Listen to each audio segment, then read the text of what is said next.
It's been 2,368 days since Hitman Blood Money was released. Not that we're counting, of course. That's a long time between drinks. It's nearly 6.5 years. The pursuited Agent 47 and his barcoded dome have spent the bulk of this generation on the sideline. Hitman Absolution has been a long time coming, a fact fans are acutely aware of. The pressure to deliver, then, is high.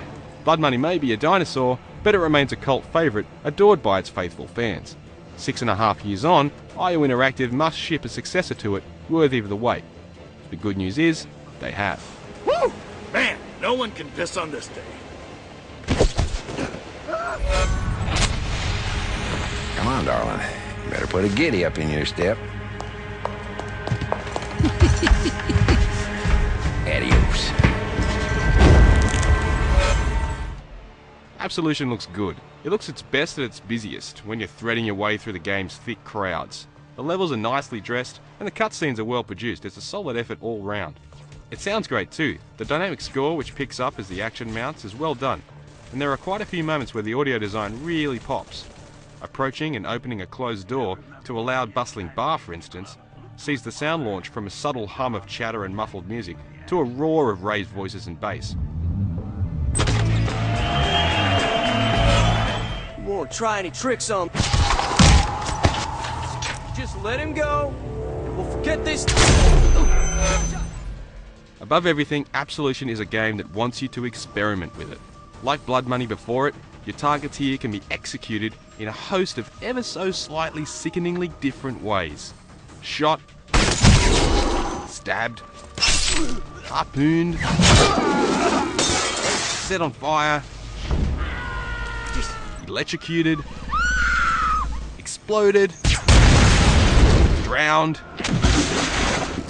fed to pigs, drowned and exploded pigs. It certainly hasn't forgotten where it came from.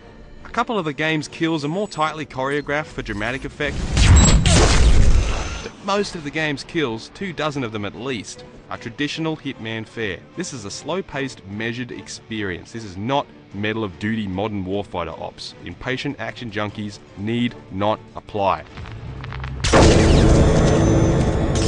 The way Absolution itself plays is very much a refined version of what IO attempted with its previous effort, but gone are most of the quirks Hitman diehards were happy to overlook in Blood Money. 47 feels far more connected to the environment rather than skating about on it, and successfully sneaking up on a target from behind with your signature fibre wire is no longer quite as fickle an exercise. It's all a lot more organic and a lot less stiff. Furthermore, Absolution adds a host of additional abilities for 47. There's Instinct Mode, which is basically 47's intuition represented visually. This replaces the previous godlike minimap. New Hitman players can use it as a crutch, noting enemy patrols or objects of interest.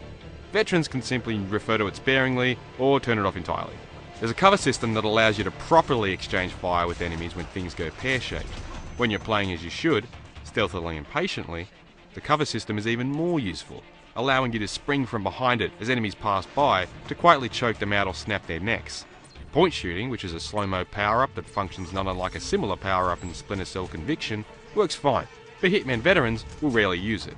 Better is Precision Shot, which allows you to gently squeeze the trigger to steady your aim before actually firing. It feels very natural. It's a hugely better solution than the normal click here to hold your breath malarkey.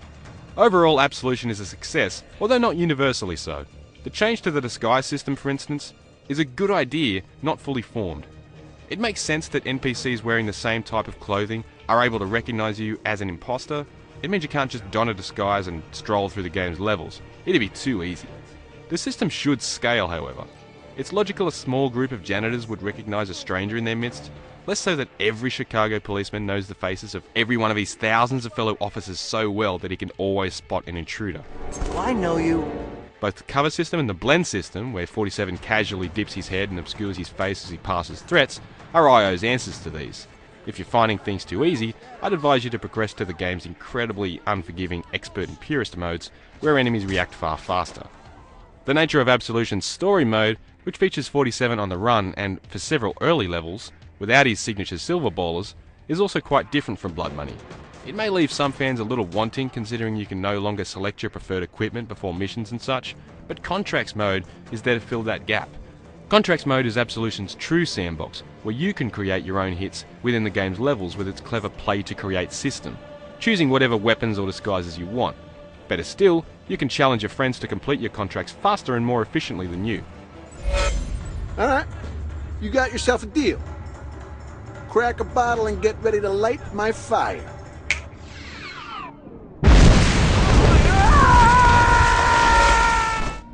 Like Dishonored before it, it's actually a true pleasure to play a game that lets you tackle it from multiple angles. After several years of increasingly totalitarian games, where you're very much following a predetermined path, it's nice to have a game that doesn't just encourage improvisation, it requires it. For more on Hitman Absolution, stick with IGN.